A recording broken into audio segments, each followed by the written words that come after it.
7 days a week.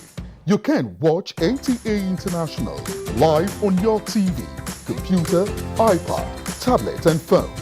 Log on to visiontv.co.uk and click on Entertainment, then NTA Live. You can also download the iOS or Android app on your mobile devices to watch NTA International on the go, anywhere in the world. NTA International, your window to the world.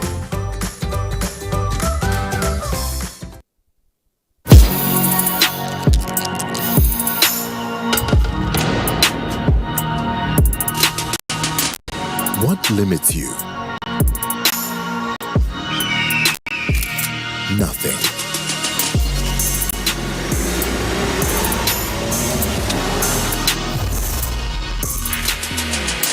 Who defines you?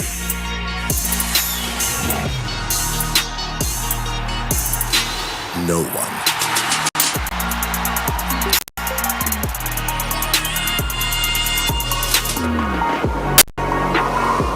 Where can you go?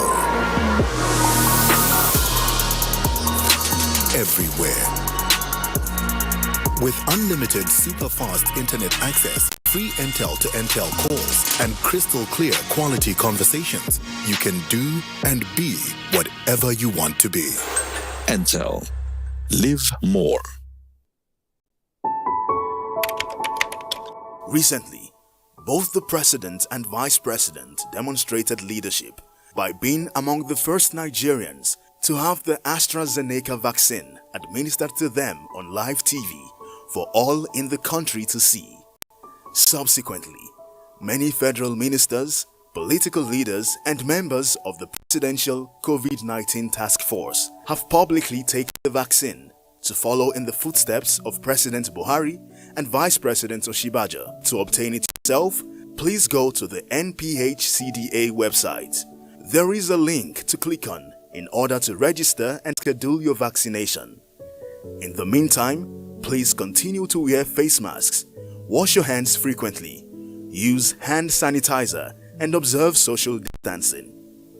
This message was brought to you by the Federal Ministry of Information and Culture. From dusk to dawn, 24 hours a day, NTA International is with you in your living room, office, everywhere and anywhere. We provide the company you desire in terms of balanced and up-to-date news, programs and the best of entertainment. Tune in to DSTV channel 251, GoTV channel 91, Freeview UK channel 264, or you can download www.visiontv.co.uk, app for iOS or Android.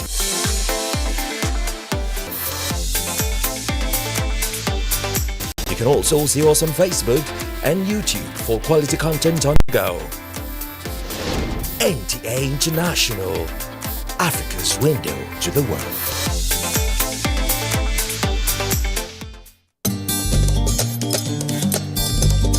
Senegal is a country in West Africa, with Dakar being its economic and political capital.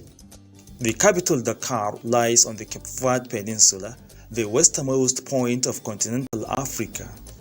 It is bordered by Mauritania to the north, Mali to the east, Guinea to the southeast, and Guinea-Bissau to the southwest. Senegal also borders the Gambia, such that it nearly surrounds it, as the Gambia is a country that occupies a narrow sliver of land along the banks of the Gambian River, which separates Senegal's southern region of Casamance from the rest of the country. The country also shares a maritime border with Cape Verde. It covers a land area of almost 197,000.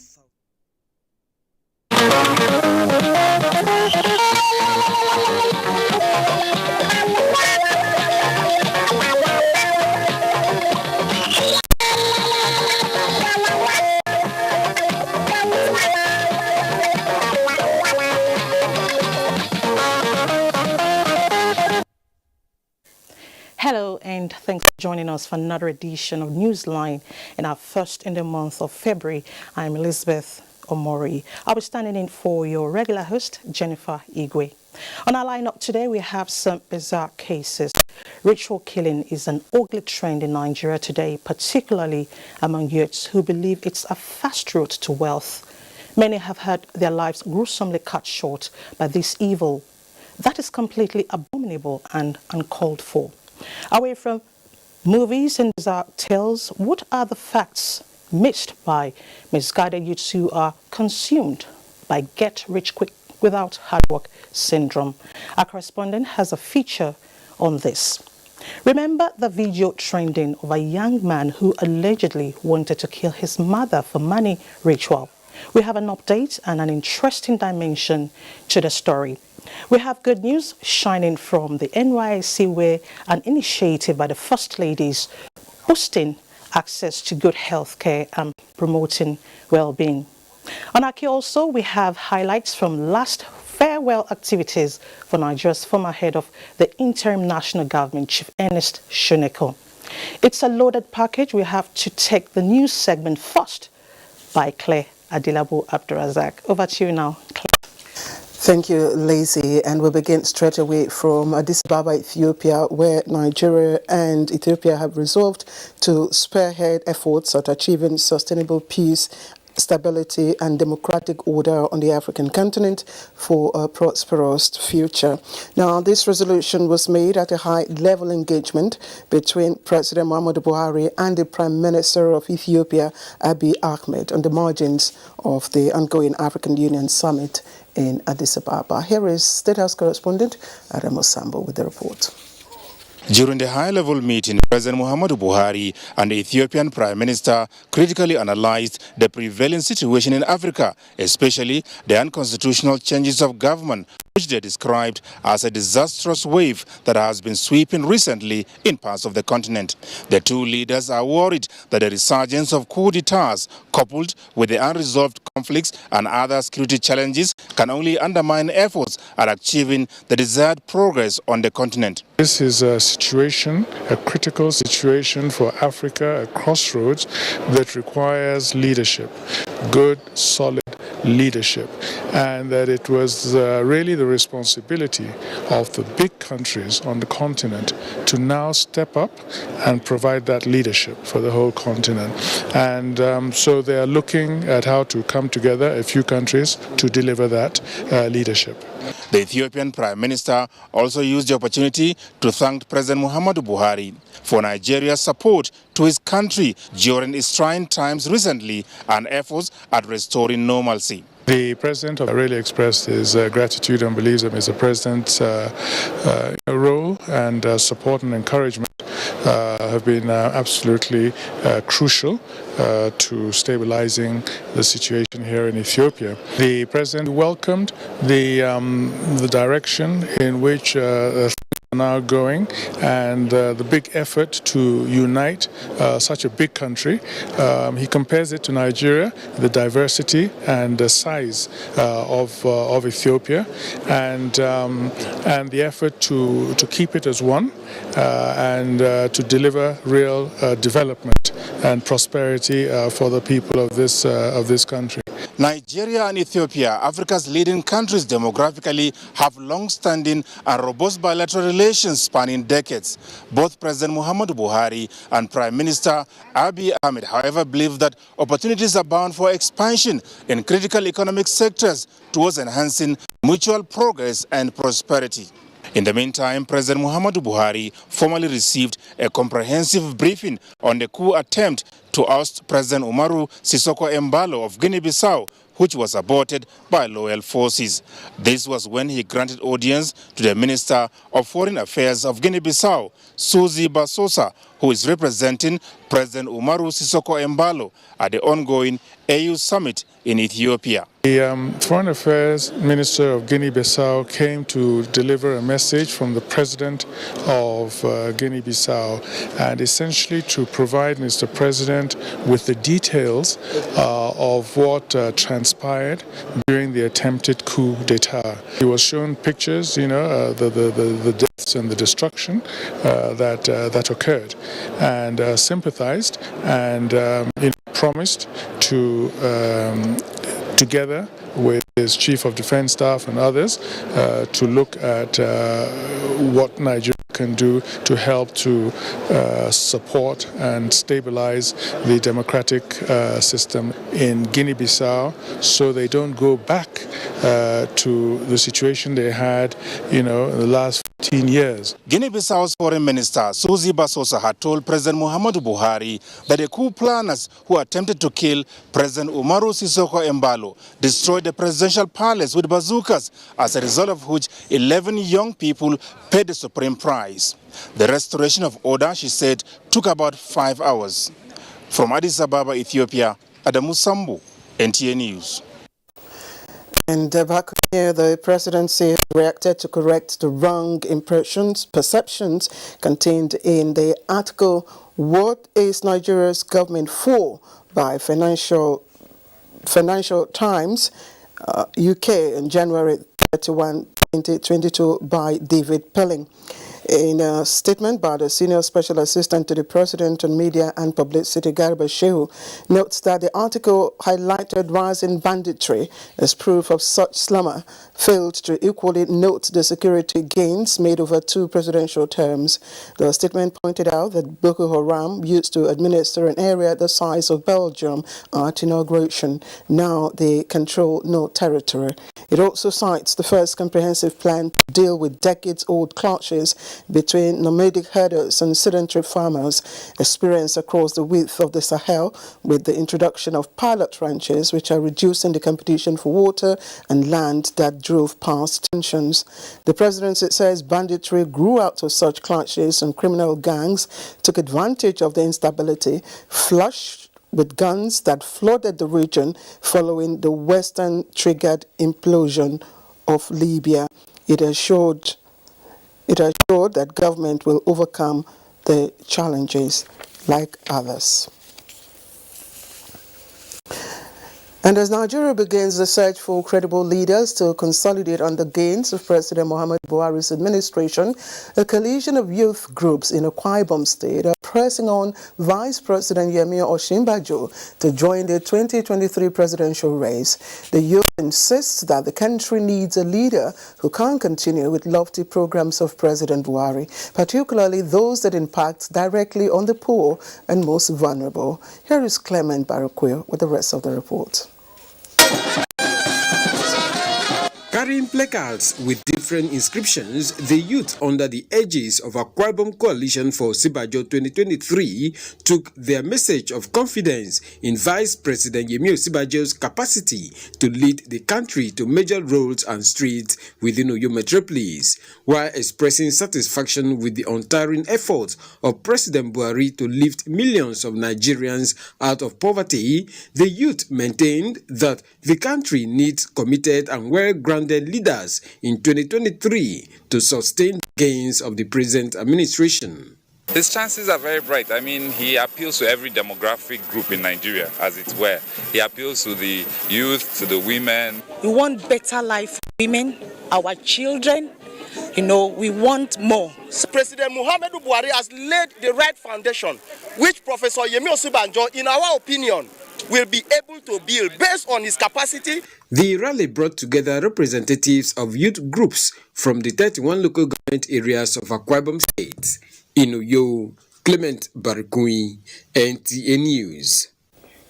And following the success of the Made in Nigeria International Partnership Forum in Paris late last year, a documentary will be showing daily on different television networks in Nigeria, starting from Monday, February 7, 2022, and ends on Friday, February 11, 2022, when Nigerian Television Authority, the NTA, will transmit on its network at 8 o'clock in the evening.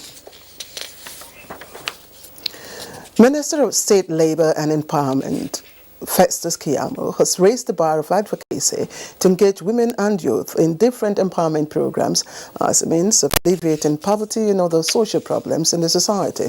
The minister adds his voice to the vanguard of gender advocates while distributing empowerment kits to 1,000 beneficiaries of the federal government's scale acquisition program held in Daura. Sunny Basiru was there. Poverty and unemployment are among the major causes of many social vices in the society, and this prompted the federal government to embrace means of empowering Nigerians, especially women and the teeming youths on different trades, to reduce the problems to the barest minimum. The 1,000 beneficiaries of the empowerment programs went through rigorous training on different trades in Katsina State. I'm mandated to cater for unemployed Nigerians in all categories. Emir of Dora, Alhaji Umar Farooq Umar, commended President Muhammadu Buhari administration for initiating policies and programs aimed at alleviating poverty and unemployment among Nigerians.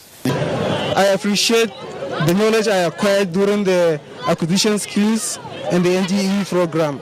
We benefited a lot of knowledge from the computer. Minister of State, Labour and Employment Festus Keyamo and Minister of Transportation Rotimi Amechi spoke on the important steps taken by the federal government to address the problems of unemployment in Nigeria. This is the beginning. We are starting with 1,000 citizens of Katsina State. I hope they are trained. I hope that they are able to use it.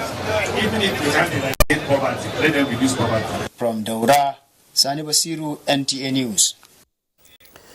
And the Federal Operations Unit of the Nigeria Customs Service Zone A has intercepted more than 75,000 packs of tramadol with street value of 3 billion naira. Although the owner of the warehouse where the items were seized is at large, the unit was still able to arrest 23 suspects in connection with various infractions.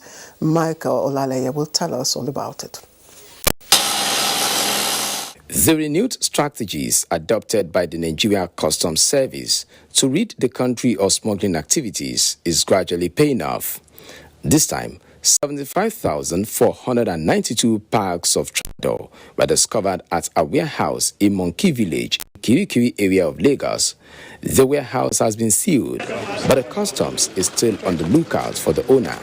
This is in addition to another set of expired drugs separately impounded. As a matter of fact, from this diclofenac sodium 50 milligram with caffeine 50 milligram has the capacity of treating eight different ailments. But it expired since May 2019. And now, all they needed to do was to just remove the package, rebrand, and extend the lifespan. Then Nigerians will start buying this and be complaining of, hey, this one is wrong with me, this one is wrong with nobody we know. It has become extremely impossible for the customs to record any seizure without bags of rice. But the tactics employed to conceal 1,000 bags out of the 9,697 seized within 3 weeks beats the imagination of the customs. 1,000 bags were shared and concealed among bags of cement across 10 trailers. Back side, you know, they leave cement around that side. So all they needed to do was to just arrange. When they ferry them in with their motorcycles, they will heap them somewhere. Then they start loading like this. Other items seized include 195 bales of second-hand clothing, 17 used vehicles and tires. Within this same period, 5 suspects have been given administrative bail out of the 23 arrested, while 18 are still in custody. In Lagos, Michael Olaleye, NTA News.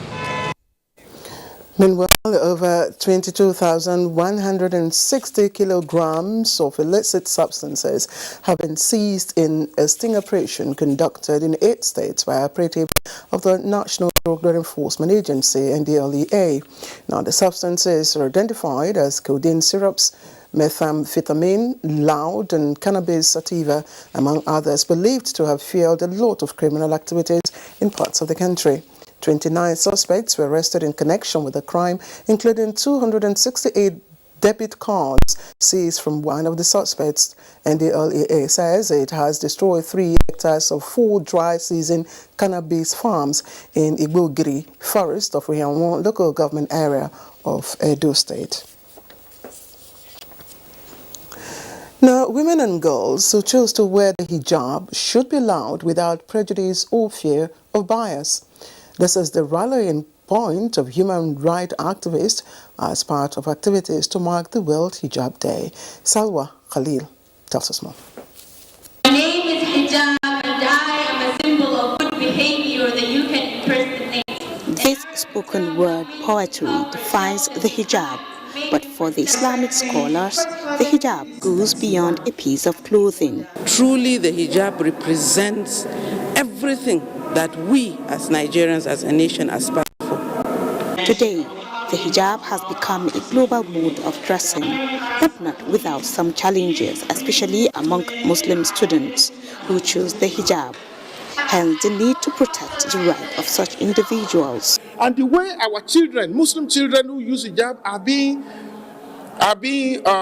embarrassed, harassed, intimidated, runs against the spirit of Section 42. Nigeria allows freedom of religion, so there is free practice of your religious, obligation, and so the girl child has every right as a Muslim girl child to be protected by the religion and by the constitution too. I call on all parents and our school teachers to ensure that in both words and action, they present their best model to our children to emulate.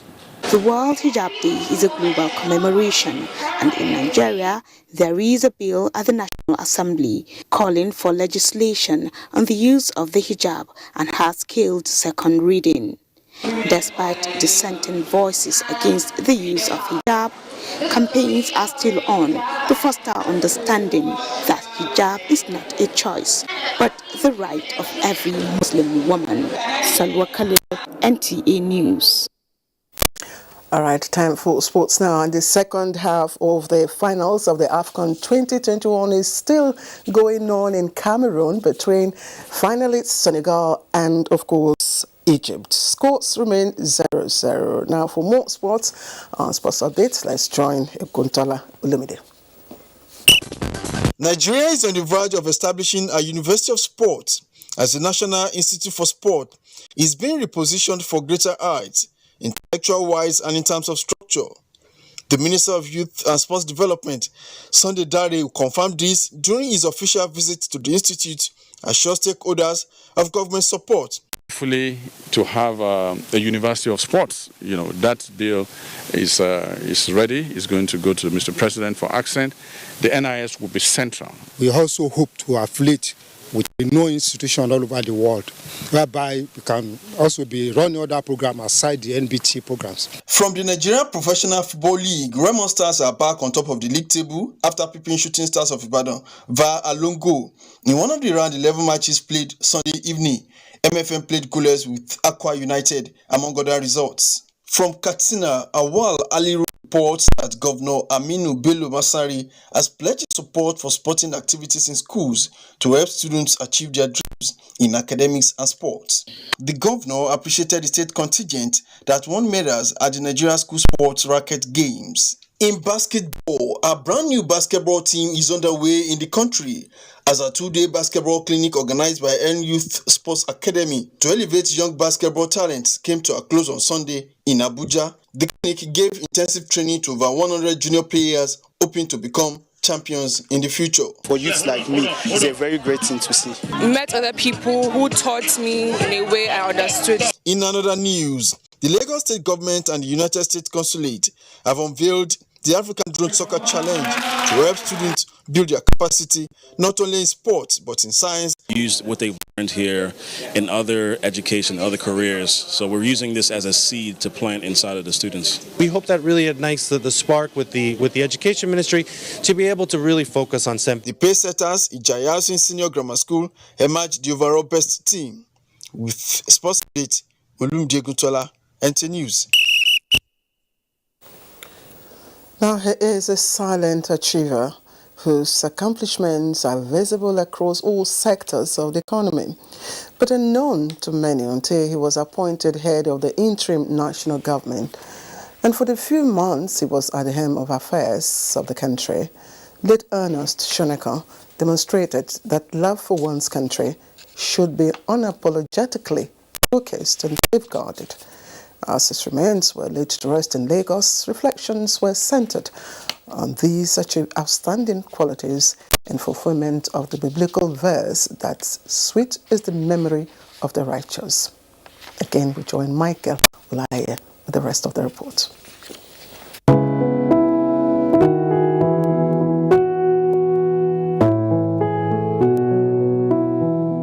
Late Ernest Shonekan lived all his life offering policy direction and guidance to many organizations. Little wonder, he was the shining hope when the country most needed political stability. To acknowledge his strategic role in nationhood, this night of tribute was organized in his honor.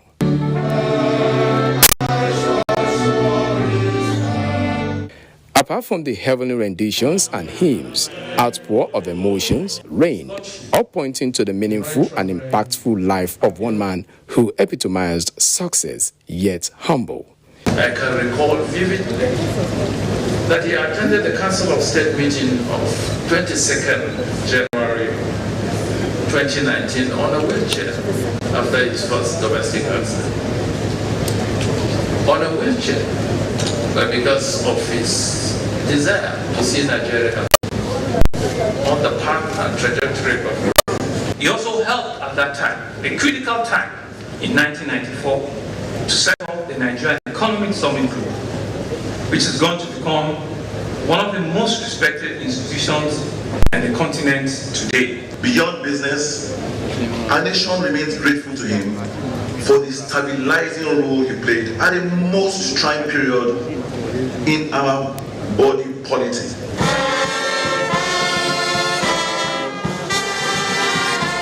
It was a solemn atmosphere at his Lugard residence, where the remains of late Shonekan were laid in state for Nigerians to have a glimpse of a patriot who was equally selfless. I think he left with his head high, and a noble thing, and he did something for the nation, and ensured the nation at least continued.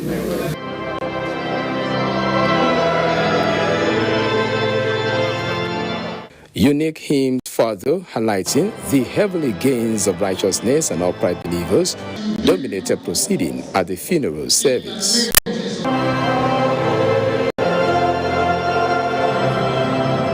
The Emeritus Anglican Primate of the Church of Nigeria, Most Reverend Peter Jasper Akinola, told believers not to grieve, but rejoice and give thanks to God, because the late statesman was a shining example before God and the people.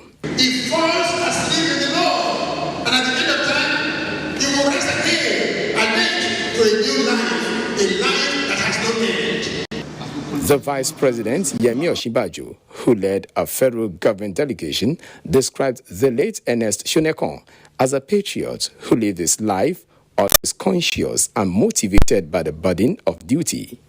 Your Excellencies, Ernest Shonekan lives a life lesson for the nation that he leaves behind. What might that be? We would be right to think of Chief Ernest Shonekan as a man of destiny, a man chosen for his time, just as we would also be right to think of Nigeria as a nation of destiny, uniquely positioned to be a rallying point and an inspiration for the entire black race. A devoted Christian, his remarkable contribution to the vineyard of the Lord, many say will linger. This special rendition by the Cathedral Church as his body was moved to the final place of rest was a parting gift.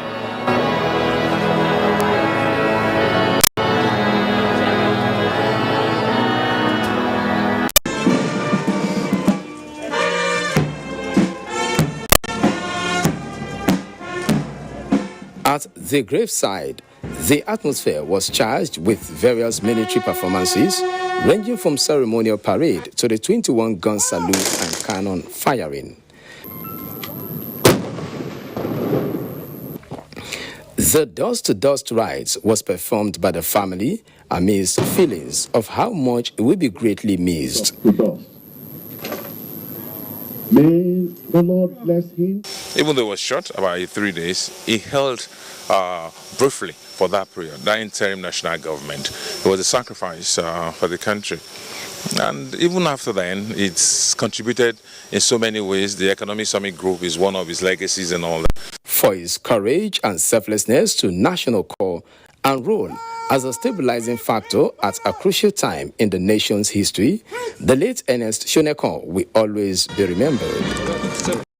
In Lagos, Michael Olaleye, NT News. Indeed, sweet is the memory of the righteous. Now, the remains of late Ahmad Mohammed Wabi III, the late Emir of Jamare, has been laid to rest in Jamare local government area of Bauchi State. Mahmoud Mohammed reports that the late monarch reigned for 52 years. The sons of Jamare Emirate, joined by friends and sympathizers from all walks of life, are here to pay their last respect to the late monarch. Allahu Akbar. The government and the people of Bauchi commiserate with you, and we feel the loss of this illustrious father who suffered a long period of recovery and sickness. And as Muslims, we know this is an act of expiation of his sins. Born in 1930, late Muhammad Ahmad Wabi III assumed the Jamare throne in 1970 as the 9th Emir. In Bauchi, Mahmoud Muhammad, NTA News. And the remains of senior apostle Chima Ubuagu of Amajara Autonomous Community, Sikwato local government area of Abia State, will be laid to rest on Friday, the 11th of February 2022. A statement from the family indicates that a Christian wake-keep will hold in the deceased residence in Ahiacha, Isukwato local government area of Abia State, on Thursday, February 10. Interment follows on Friday, February 11, at his compound at 10 o'clock in the morning. Senior Apostle Chima Ubuagu died on October 27, 2021 at the age of 72.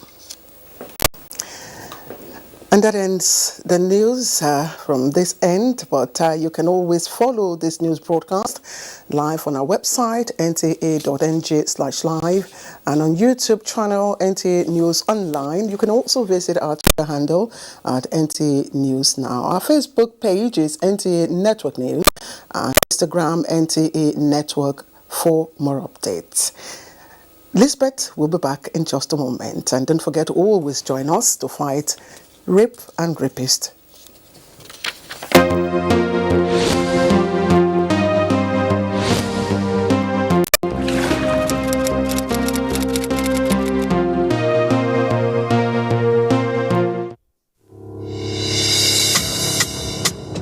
This isn't a fight, alright? It's more like a battle.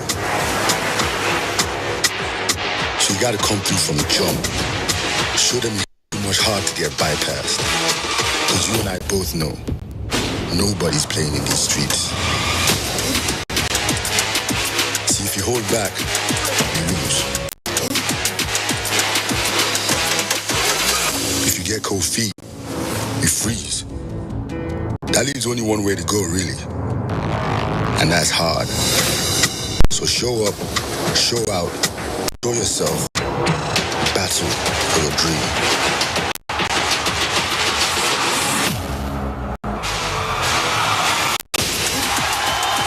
Only the best will make it at the Global Battle of the Year Nigeria. Don't miss the search for Nigeria's most creative dance talents. I am more than just an idea. I am alive, connected. I am part of an ecosystem, creating connections within an interactive and sustainable city. I am intentional about excellence, integrity, and efficiency. I am invested in building a sustainable future. I am committed to strategic partnerships and collaborations. I can be tough, and I can be tender. I take pride in delivering high standards. While there may be others, I am in a league of my own. I am more than just an idea. I am beloved. Who are you?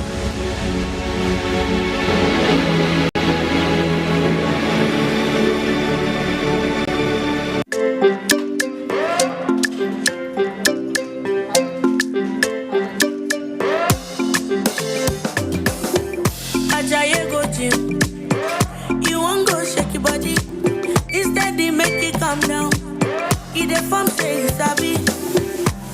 You want to grow 6 packs in a day. I beg you not to pass your power. You want to show yourself, oh.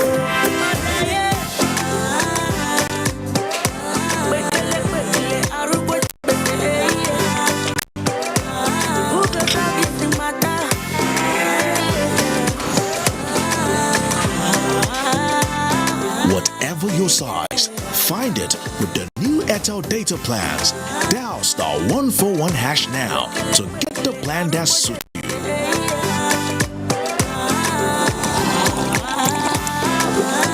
Airtel, the smartphone network.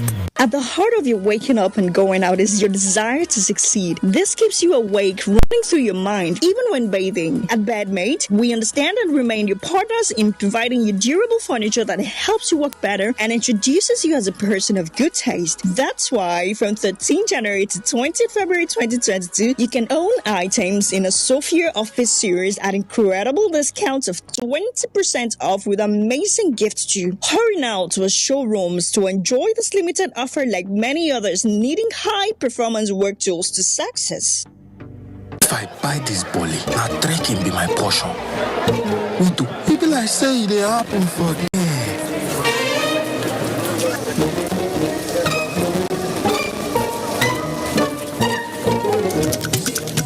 Almost level. No darling, after all of us now visitor.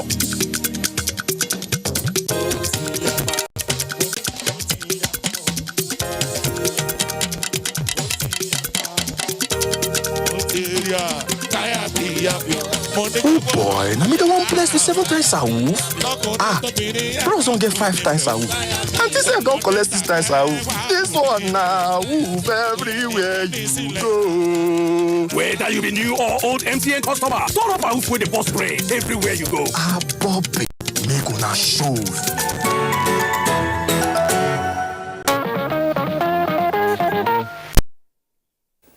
Welcome back. The recent video making the rounds on social media of a 29-year-old who stabbed his mother severally in Owerri for alleged Mali ritual has continued to generate reactions from Nigerians. What is most intriguing, however, is a twist in the online story as narrated by a family member. Let's now join Lorita Arinze Egwim as she brings us the details. You see and talk since many people they talk to him. He failed his mission. That is what happened to him. Nigerians were stunned when this video of a young man said to have stabbed his mother in an attempt to allegedly use her for money ritual hit the social media. I thank you, Lord Jesus, for rescuing me. I thank you, Super Rebel, for rescuing me. In search of the facts of the matter, which has continued to elicit reactions from Nigerians, NTA News visited the scene of the incident.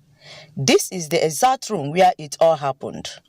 Although the broken windows through which the suspect was said to have attempted to throw his mother has been replaced, the bloodstains, now dried up, are still there. The smart television set and the fruits alleged to have been brought by the mother are still littered on the floor. This flower pot and red cap, according to the family members, were portrayed on the social media as alleged objects for rituals. While social media account holds that the attack was that of a son attempting to use his mother for money ritual, a relation of the victim says the incident was grossly misrepresented. Mr. Jachuku Mbachu is a God-fearing man, very decent guy, very quiet guy, and lovable. It's just a spiritual manipulation. This is not a ritual case. I must tell you the truth, and I can, swear with my life. If it's rituals, the guy wouldn't have stabbed himself and also stabbed the mom, because he was stabbing himself more than 8 times, stabbed the mom the same number of times. The suspect, 29-year-old Jachuku Mbachu, is a graduate of medical lab science from the Imo State University awaiting internship. His mother and victim of the incident, Edith Mbachu, is a pharmacist at the Federal Polytechnic Nekede Owerri.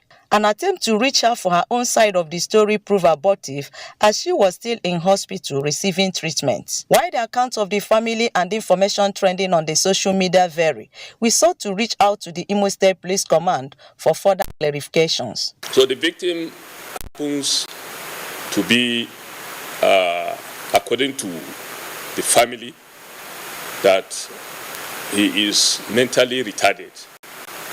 And that was what actually happened. That he stays alone. The mother bought some fruit and took the fruit to him. Unfortunately, he went wild and attacked the mother. I'm telling you what exactly happened. That's social media, they can say anything. But we, the police, supposed to be contacted. Horrible and desperate quest for evil money is alarming. Youth, don't forget that such acts attract their consequences. Some call it blood money, especially when it involves the use of human parts of those brutally murdered, while others have claimed they only used charms in a bid to become rich. What is the fact about the evil practice of money-making rituals, which some youths between the ages of 15 and 35 are allegedly embracing in their quest, for instance, wealth? Yemi Dalimo listens to Abuja, Ogun State, where a fresh case involving a teenager who allegedly chopped off his girlfriend's head for money ritual occurred. In many African traditions, hard work is valued and regarded as a genuine way of making money, as against the superstitious beliefs that there are demons somewhere that brings money after carrying out some violent ritual killings. Those who engage in money rituals hinge their conviction on the fact that hard work does not factor into success, and so they resulted in making use of magical powers to conjure money out of the body parts of their victims, which many describe as mere imagination. On Saturday, January 29, Ogun State Police Command arrested an 18-year-old boy alongside other 3 boys at Okearegba for chopping off his girlfriend's head for money ritual. He was assisted by his friends in carrying out the evil act before the police caught them while allegedly burning the head of the deceased in a local port. Her boyfriend strangulated her to death, after which I used cutlass to sever the head from her body, and we later packed her remains in a sack. We only needed her head. Also, many believe that Nollywood films and all themes and scenes of blood money and sacrifices heighten their beliefs in the efficacy of money rituals. However, Ogun State Governor of Theatre Arts and Motion Pictures Association of Nigeria, Tampan, Owolabi Ajasa, says such scenes are manipulated to show the precautions of money rituals to their audience so as to dissuade them from practicing it. We are doing our movie to let people learn from it, to let people understand that this thing is not good for you to do it, and if you do it, this is going to be your end. There's no deity in Yoruba land that will ever ask for any human part for a ritual. It's from selfish reason, it's from personal ego that they do it. And so the Yorubas will say it doesn't last for long. The Yorubas believe in hard work. Admitting rising cases of gruesome killings of innocent citizens for money rituals, Ogun State Police Command says it will continue to arrest and prosecute anyone found culpable of the crime to serve as deterrent to others. We have many of them that are undergoing judicial trial now. Some are still in our custody. We are investigating them. And as soon as investigation is concluded, they will have their days in court. In its response to the claims by the chairman of EFCC that Ogun State tops the list of the Yahoo boys, Ogun State Governor Dapo Abiodun has inaugurated the State Joint Security Outfit codenamed OP Mesa to declare war on kidnappers, killings for money rituals, and fraudsters, popularly referred to as Yahoo boys in the state. We're going to fish them out, we'll smoke them out, we'll arrest them, I will hand them over to the swift hand of justice. think it's time to create awareness on the devilish and evil, highlighting consequences of this get-rich-quick syndrome. And parents, you need to pay attention to your children, know who they're hanging out, and know where they go. Very important.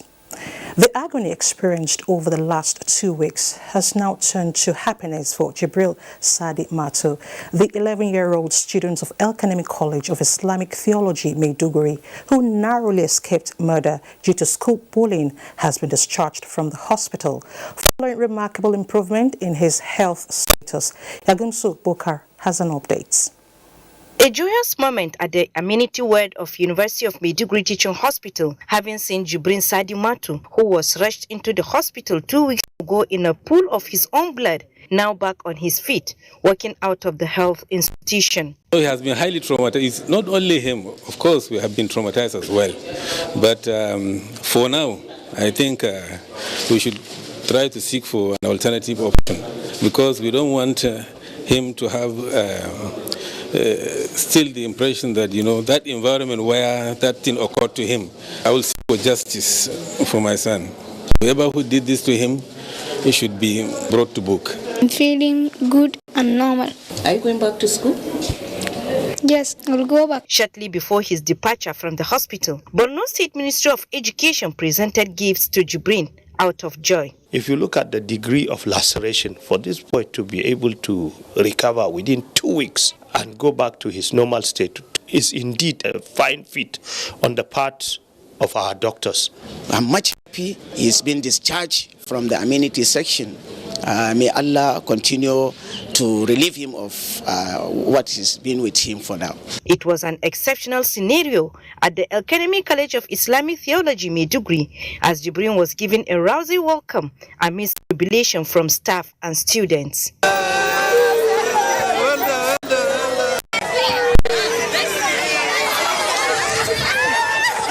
Being reunited with his friends once again was entirely display of an emotional feeling. I'm happy seeing Jibril back to the school.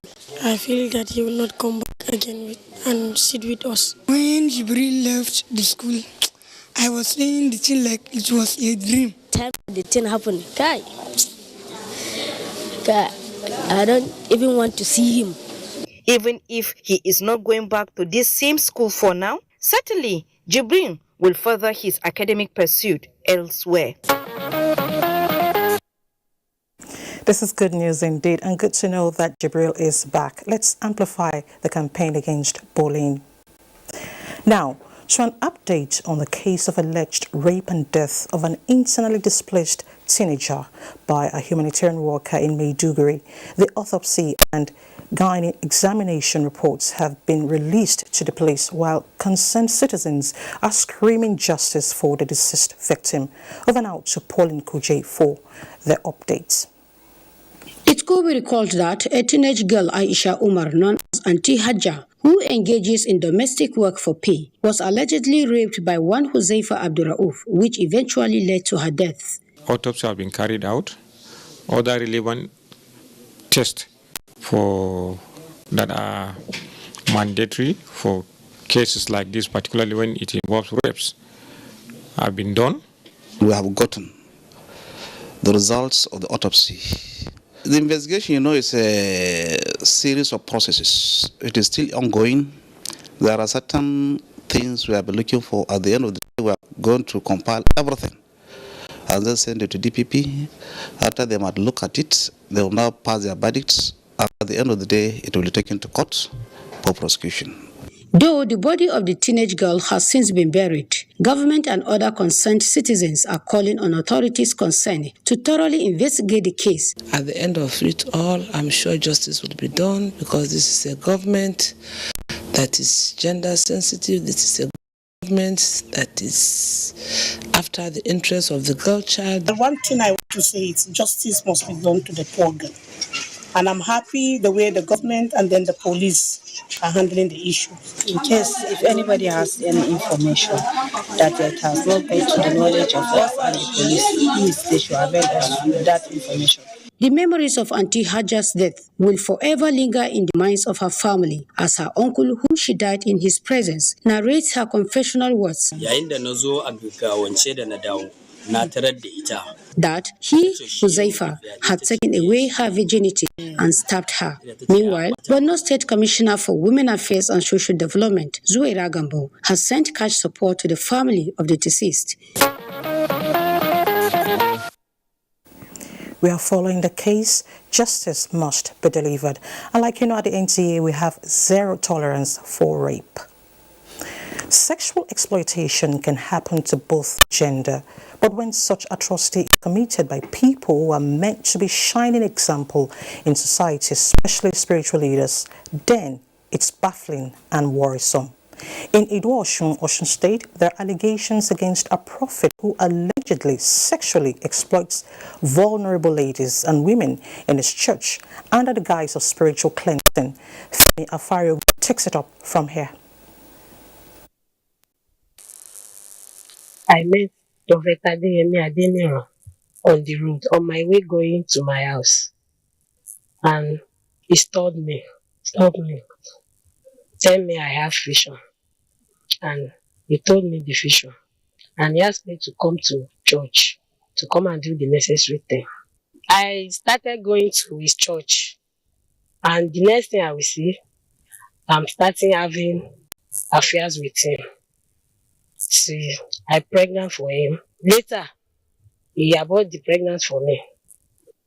Touching story of a mother of two who lost a marriage after falling prey to one prophet Adeyemi Adeniran in 2019, whom she alleged sexually exploited her under the guise of spiritual cleansing in a church in the Ido-Osun community, about 10 minutes drive from Osogbo, the Osun State capital. Her story prompted some vulnerable young girls who are alleged to be victims of same circumstance. The man now opens his mouth and brings his tongue out. I say, what, sir?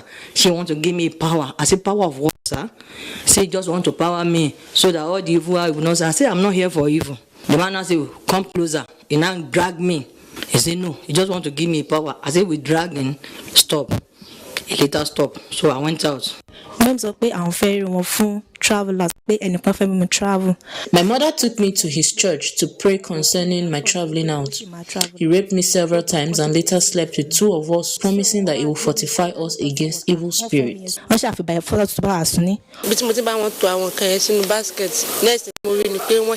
He fought himself on me and later claimed it was a mistake.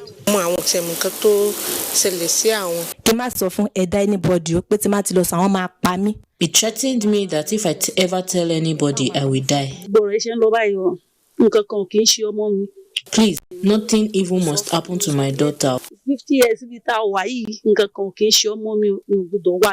During a visit to Great Tabernacle Miracle Church of God, also known as Mountain of Change, where the prophet is alleged to have committed the atrocities, the prophet declined comment on camera. Both the traditional ruler of Ido-Osun and community members have expressed doubt over the genuineness of the spirituality of the church. He doesn't deserve to be in our community. He can go anywhere else. But it's a sane society. We've been here for millennium, and he's not just going to come here and destabilize us in our community. To maintain the sanity of our town and our kingdom, we do not want a personality of such Adeyemi or one thing. We don't want that kind of church here. Video call. Why don't we video call? I had a fight with my wife, and instead of settling the dispute, the prophet called my wife and was trying to woo her to marry him. Upon petition by some concerned citizens in seeking justice for the vulnerable victims of sexual exploitation, Native Zonal Office, Osogbo, took up the case. The prophet you are referring to was found to be what he did was in an infraction on our own act. We came in, investigated the matter, we arrested him. Meanwhile, Prophet Adeyemi Adeniran, also known as Lesekese, has already been arraigned before a federal high court in Osogbo by NAPTIP on 12 counts charge, but granted administrative bail, having pleaded not guilty to all charges. Strong allegations. We are following the story. Nigerian clerics are consistently being recognized globally either by way of appointment or outstanding endeavors, thereby making the country proud.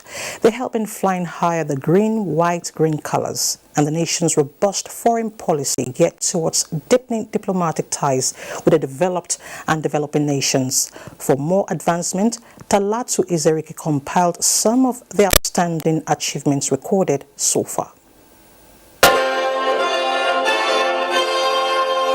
It is pure joy and honor for countries to have their national anthem sung outside their domain.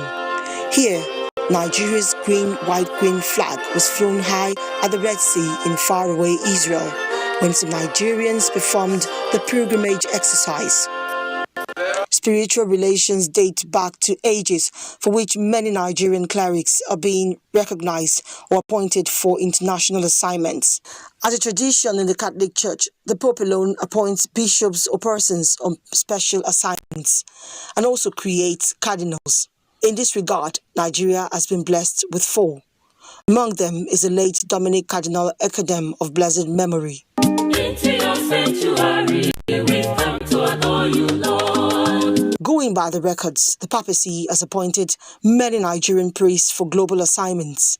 From 1984 to 2002, Francis Cardinal Arinze held the Pontifical Council for Interreligious Dialogue Vatican. John Paul II, during his visit to Abuja in 1998, called the Muslim community together at a meeting at the Nunciature. And he said to them, I enjoin you, dear Muslims of Nigeria, to work closely with Cardinal Arinze, who is a Nigerian. I appointed him in charge of interreligious dialogue all over the world. He's working with Muslims all over the world to bring about understanding and peace. And from 2013 to date, John Cardinal Onayekon serves at the Congregation for the Doctrine of Faith and the Congregation for Divine Worship and the Discipline of the Sacraments. Similarly, Most Reverend Matthew Kuka was appointed in the year 2020 to hold the dicastery for the promotion of human integral development for an initial period of 5 years. In the list of appointments is Archbishop Fortunatus Uwanchukwu. He serves as permanent observer to the United Nations. Recently, the Pope has also appointed another Nigerian bishop, Bishop Emmanuel Badejo, to be a member of a dicastery, the dicastery in charge of communications, to help him foster communications not only for Africa but also for the whole world.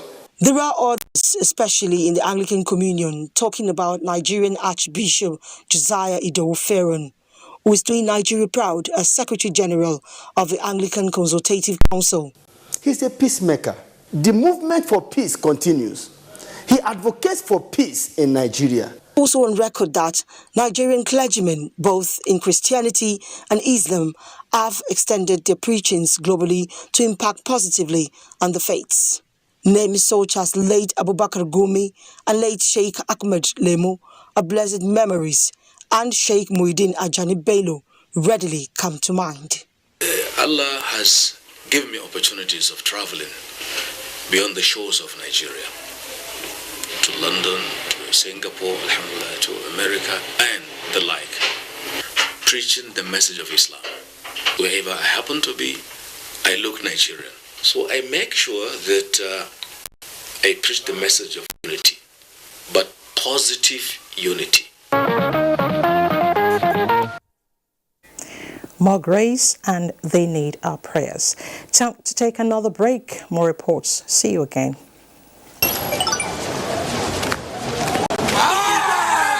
Say, you don't get nice on this device. I won't park my car.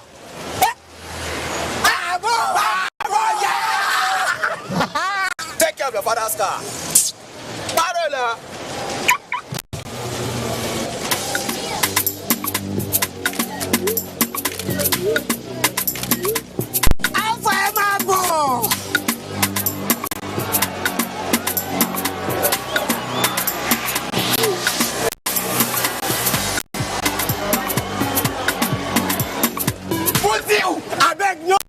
Now too much berekete.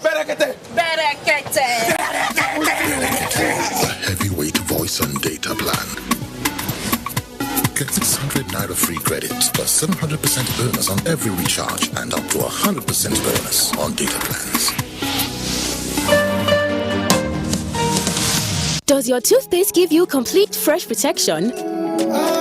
New Close-Up Toothpaste Complete Fresh Protection takes care of your 5 important oral care needs.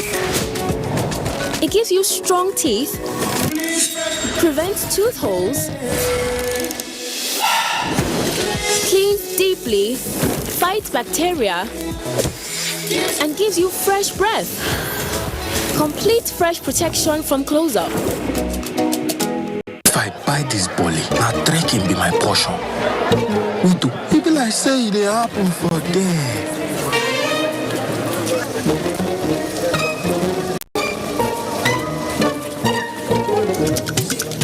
Almost level. No darling, after all of us now visitor.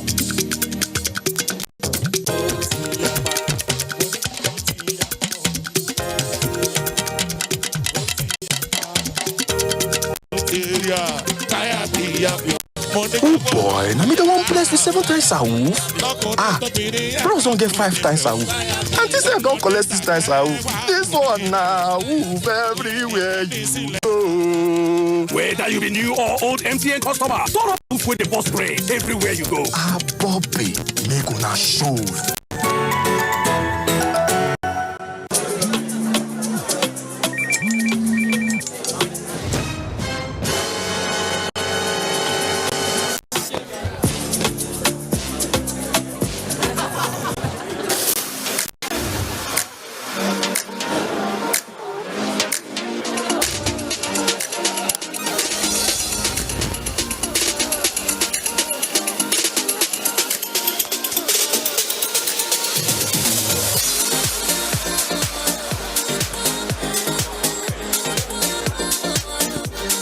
There's a drop of goodness in everyone. Share goodness with someone today. Malta Guinness. Enjoy a world of good. My schedule can be tight most days, and because I'm always on the go, I need a quick snack or drink to keep me going. And that's why I love my Hollandia yogurt.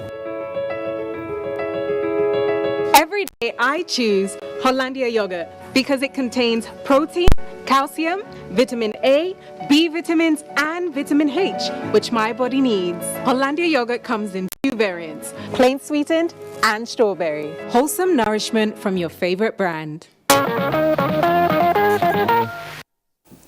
You're still watching Newsline. Don't forget you can follow this program on our website nta.ng/live, on YouTube NTA News Online. You can also visit our Twitter handle at NTA News Now, our Facebook page NTA Network News, and Instagram NTA Network for updates. And out to social initiatives. Intervention at rescuing Nigeria from worsening plastic waste menace gained a boost in Elenenwo community of Obio Akpo community of Rivers State with the unveiling of a plastic waste recycling plant. The gesture is to stimulate cleaner environment, provide jobs and generate wealth. Chidi Ebere Onya reports that the project is a corporate social responsibility of the Total Energies Exploration and Production Nigeria Limited in its joint venture partners. The plastic industry is an important sector to the Nigerian economy. However, the misuse of plastics and poor management of plastic waste continue to pose grave danger to human health and environment. Managing Director, Total Energies Exploration and Production Nigerian Limited, Mike Sangster, said the project was conceived in 2016 to find sustainable plastic waste management solution for African countries like Nigeria. He noted that the laudable project was achieved in partnership with the Nigerian National Petroleum Corporation and United Nations Institute for Training and Research. We have a very big polymers business, so we do produce plastic. So as part of moving towards what we call a circular economy, it's good to get involved as well in recycling. So this really takes on our objective to be more and more sustainable. The issue of environmental pollution is everybody's concern. both the private and the public sector, especially the governments around there and the federal government. And we continue to do our bit to make sure that we begin sort of remediation effort in the Niger Delta. We are ready to support more of these laudable projects in advancement of the Sustainable Development Goals and anything that will bring reduction of carbon dioxide emissions in the environment. Minister of State for Environment Sharon Ikazu, who was represented, challenged other private sectors to key into the project to tackle the menace of plastic waste in Nigeria. We have a national policy on solid waste management. This policy states, embraces the principle of a circular economy. That is, we want to reuse our materials over again, so that we can reduce the pollution of the environment and then create waste from waste. Total Energies EP Nigeria Limited says the state-of-the-art recycling plant is capable of recycling over 1,000 tons of plastic waste per annum, representing over 750 tons of carbon dioxide emission saved per year, an equivalent of planting about 4,500 trees annually. Interesting. More organizations should explore initiatives. Still on initiatives, the Sustainable Development Goals are a signpost commitment to finish what the Millennium Development Goals started and to tackle some of the more pressing challenges facing the world today. What all 17 goals interconnect, meaning success in one precipitates success for others. Goal 3, for instance, targets healthy lives and well-being for all. In line with this, the National Youth Service Corps got another shot in the arm as it received a healthy facility from the First Lady of Nigeria, Aisha Buhari. It is a mobile clinic expected to bring adequate preventive healthcare services to members of the scheme and neighboring communities. Olayin Kaujo will tell us more. Some months ago, there was a signing of a memorandum of understanding between the National Youth Service Corps, NYSC, and the National Health Insurance Scheme, aimed at ensuring compulsory enrollment of Youth Corps members in health insurance. The scheme is receiving more health-oriented assistance from a caring hand, an efficient mobile clinic presented to the NYSC by the First Lady, Aisha Buhari. This facility, divided into different units, seeks to bridge the gap between healthcare and accessibility, ensures effective data storage using innovative technology, as well as empowers patients to informed decisions about their health in a holistic manner through physical activity, nutrition, and, in general, a healthier lifestyle. This mobile clinic will also offer flexible and viable options for treating indigent Nigerians. The content, we have a labor room, we have data, pharmacies, everything is in that bus. And we're going to use it for service of humanity and made the First Lady proud. In less than 48 hours, the NYSC took ownership of this mobile clinic. It is already performing one of its functions of rendering healthcare service to corps members. This morning we had a call for a patient in the NYSC mobile clinic. He's a corps member. He's 26 years old. He presented with fever for 2 days, about 2 days duration. Seems to be intermittent. He's with some white gauze, but he seems to be nauseous, but no vomiting. One of the first corps member to enjoy this health facility shares his excitement. I noticed I'm not feeling too good, feeling feverish. But I don't have options just to come out. But immediately I got here, and what I saw was this big bus. I was like, where are they taking me? But on getting here, I find out this is a clinic. Well, the service has been really good, and I think this kind of mobile clinic can be everywhere in this country. We will save more lives. And as the NYSC prepares for another health initiative for rural dwellers, the facility is expected to complement government's efforts in promoting the well-being of indigent persons at the grassroots through easier access to free and quality health care. Good initiative indeed. It will increase access to healthcare services.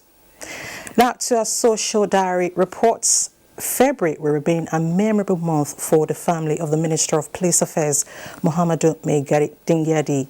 2 of his sons wedded their heartthrobs. Yes, 2.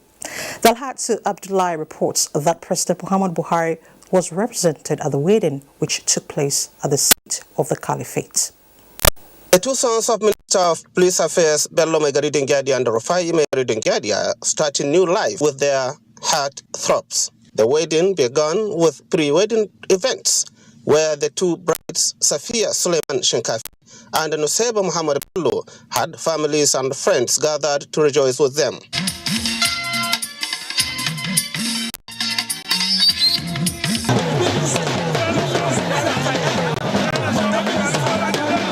One of the brides, Safia Suleiman Shinkafi, said she met her husband, Rufai Maigari Dingyadi, on Facebook. How did you meet him? Through social media. Where? 4 years back, I think. Yeah, 4 years back. Sultan Abubakar III Jumaat Mosque, Sokoto, was the venue of the wedding Fatiha, where President Muhammadu Buhari was represented by Minister of Justice and Attorney General of the Federation, Abubakar Malami SAN. The 2 weddings were solemnized after the payment of 100,000 naira each. It was a couple to be good ambassadors of their parents and the larger Muslim community. By ambassadors don't do some marriage, by respecting each other. To respect the institution of the marriage. And they should not allow a third party, that is intermediary, in their marital affairs. I'm always very grateful to Mr. President. What he has done today is the climax of what I would say a very good thank you to Mr. President. And we are very grateful for the recognition that he has given to me. The 2 grooms were full of happiness and short of words to thank all those who graced the weddings. We were family friends, brother, sister, and then later on the story changed to something else. So, Alhamdulillah. Alhamdulillah, I'm very excited and I'm happy for taking this major step of my life. I pray that Allah makes it a success. The wedding of Rufai Maigari Dingyadi with Safia Suleiman Shinkafi and Bello Maigari Dingyadi with Nuseba Muhammad Bello will remain a memorable event that took place in February 2022, especially for the families. Congratulations to the couples. The ancient city of Dara in Katsina State stood still in honor of a man known as the father of modern railway in Nigeria. The Minister of Transportation, Rotimi Chibuike Amechi, was turbaned as Dan Amana Daura by the Emirate Council. Oinaya Kaluoka reports that a spectacular ceremony was also a day to celebrate his achievements, hard work and commitment towards uniting the country.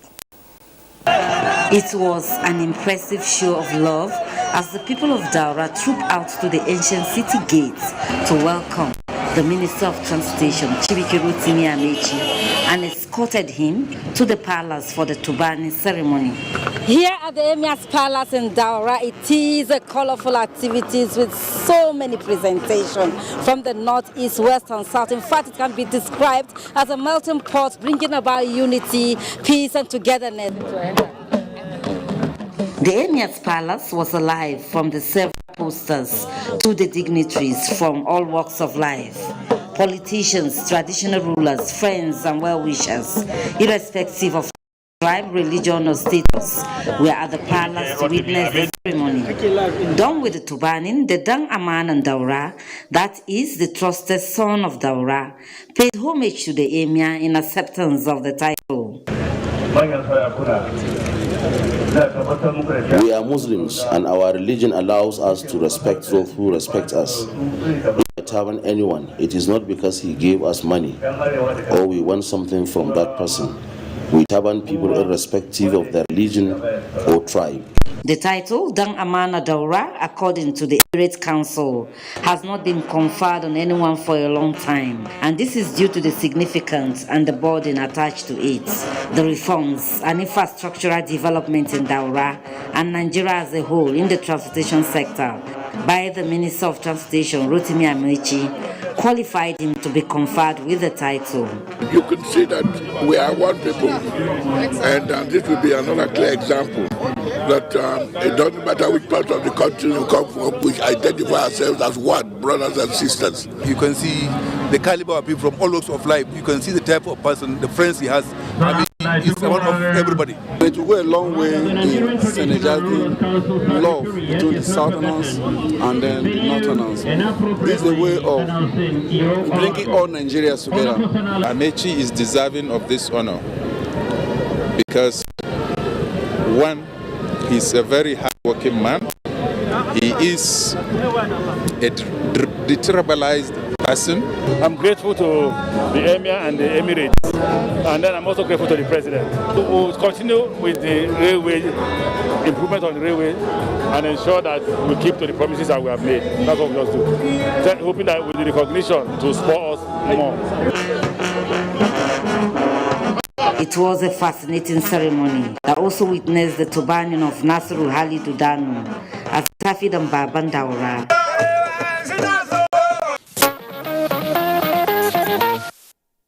Congratulations to the Minister. Time now to pay more bills. Newsline will be right back. Just stay with us. You know, everything in life has a recipe. Really? Yes, dear. Like the recipe to rule a great empire.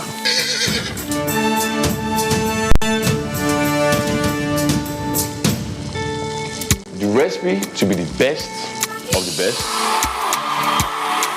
You've got the recipe. The recipe to grow big and thrive.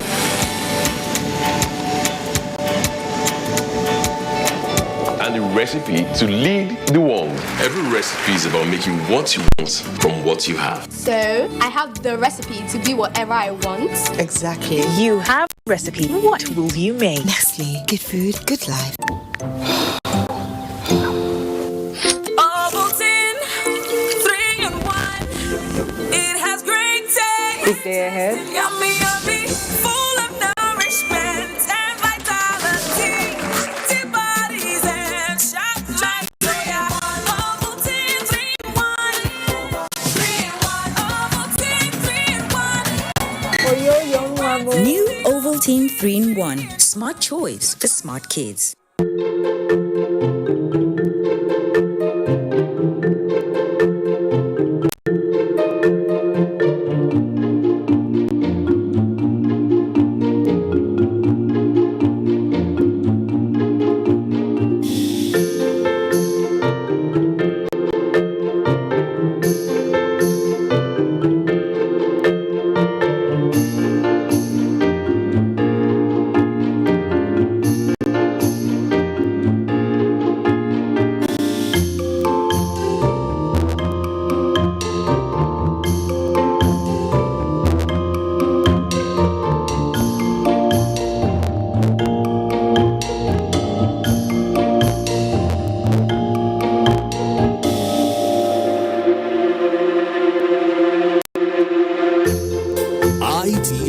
Developing the nation's human resource.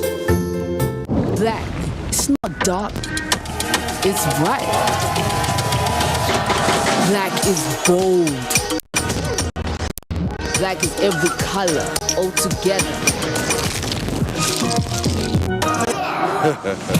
My thing, your thing, our thing mixed together.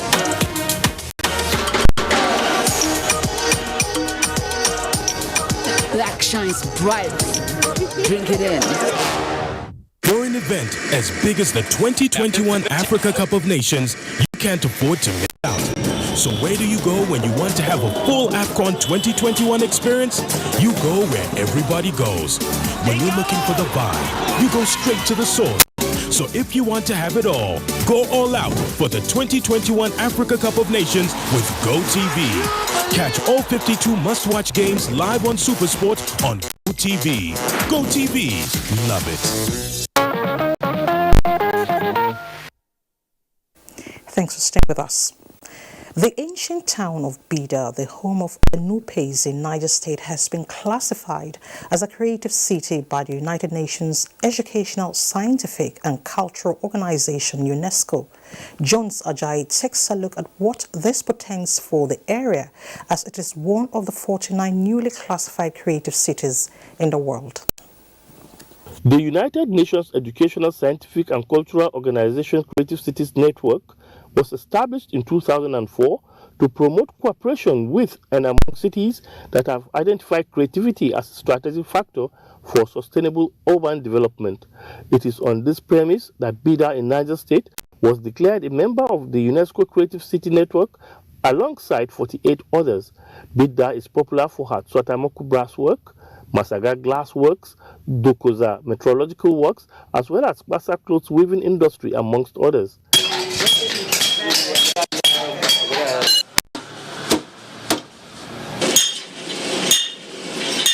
It will also be assisted by UNESCO and member cities with grants, innovations, disability, skill development, institutional support, and investors. And you know what that means. When investors come to the city, they come with so many things. They give employment to our teeming youth. With the high technology we have, I think to go along to improving and also produce these items in a larger quantity you can send to any part of the world. So we're very grateful to UNESCO. We appreciate good recognition, and we're going to work very hard to ensure that we preserve this God-given sort of artifacts. With this ranking, the Bida Arts and Crafts, which is hitherto strenuous in its production, is likely to be technologically upscaled by the time the partnership with UNESCO commences and its tourism potentials explored and further showcased globally. We need to market ourselves. Nigeria has a lot to offer the world. The actualization of a shift to fuelless vehicles seems to be within reach for Nigeria. Students of the Federal Polytechnic Nekede in the state have shown this. They have manufactured an electric vehicle. Reina Obasi, who visited the institution, reports that the feat is with assistance from the Tertiary Education Trust Fund, TED-Fund. Some developed countries are already taking steps to end the use of petroleum-driven vehicles as a way of tackling the challenges of climate change. In line with this global trend, the Federal Polytechnic Nekede embarked on a research that has historically produced an indigenous fuelless electric vehicle, which is attracting the attention of Nigerians. Looking at this vehicle here, you would think that it's made in China, Malaysia, or any of the Asian tiger countries. But it's made here in Federal Polytechnic Nekede, Owerri, Imo State, Nigeria. Ride with me.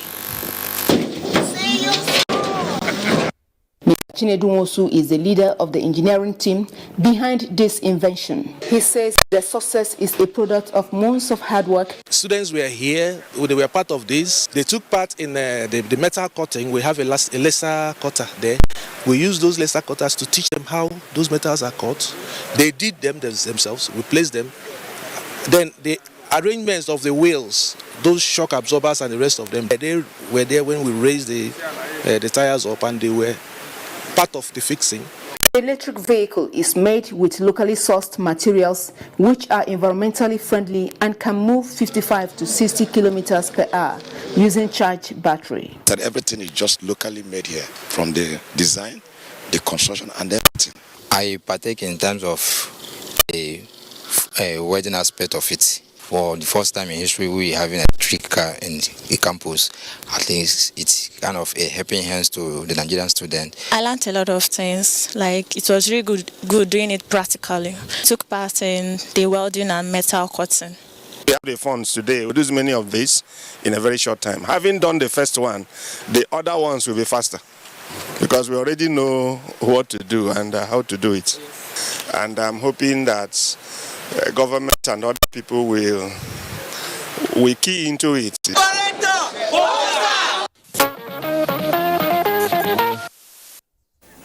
And And it's time to take a last break. When we return, more exploits by Nigerian students. To stay with us. That in the last decade, this country has been a different force trying to keep the peace and promote the sovereignty and the integrity of the country. The troops are doing their best. The president has given them all the necessary tools. It is left for us as young people and as Nigerians to give them all the support we can. We say kudos to all our gallant military men. Please, whenever you see a police officer in or out of uniform, if you know them, clap for them whenever they need be. Give them seats in buses and trains and airplanes. Have the airline managers reduce air tickets for them or train tickets for them. Show them that we appreciate what they do and show their families that there is something right and honorable and truly remarkable about wearing a uniform and going into the bushes and the forest to fight enemies of this country that are hell-bent in bringing your life to an end. It's a very tough time, but we have to all put our hands together. Please support our troops and support our police officers.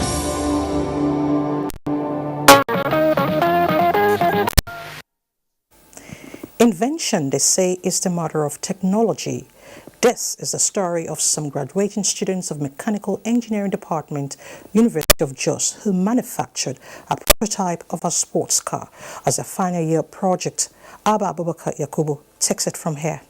A 7-member group of these final year students of the Department of Mechanical Engineering, University of Jos, conceived the idea of manufacturing a sports car when some of them went for their industrial attachment in this factory. The period of the internship, they picked as a challenge to build a car prototype, which we did our best to give them the basic knowledge that they needed. It was difficult for them to convince their supervisors and parents to accept their proposal of manufacturing a sports car in view of what it takes to achieve it in a developing country. The students actually do excellently well. And why am I saying this? You know, if you look at textbooks, journals, you cannot find car designs because they are patent to the company. So it's their secret, so they hide it. Now, these students start all from the scratch, using the knowledge that they gain from the classroom. After 5 months of brainstorming, this prototype sports car was assembled with the support of their mentor, Jerry Malo, their lecturers and supervisors, who assisted them with technical know-how and fund. The project, they say, gave more than 1.5 million naira. It was when we actually did mechanics, theory of mechanics in elaborate. We did one that had to do with the designs of machine elements, where we did design of the keyways, design of some different things, in particular, especially those in cars, the doors, the hinges, the bolts. So that particular course, it was a 3-unit course. Actually, in that course, we actually took our time to know what was actually happening in that course. We find it very difficult in bridging the gap between practical and theory. So we just use this opportunity as our final year project to do something nice and explore more in the field. So we went back where we did our industrial attachment, that was Benny Automobiles, where we got some experience and some exposure. It's exciting and challenging actually, but with the kind of team members I had, they made it very easy. They accommodated. They never made me feel I was not capable, you know, this kind of, you're a lady and you cannot do it. No, they allowed me to bring up my ideas, to be able to contribute. Of course, it was an achievement and a thing of pride and joy for the student, University Authority, and indeed Plateau State.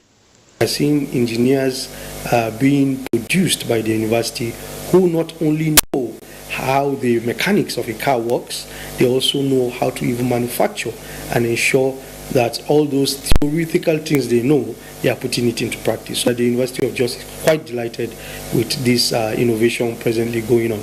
I also enjoyed a ride in this car, as I say bravo to the students.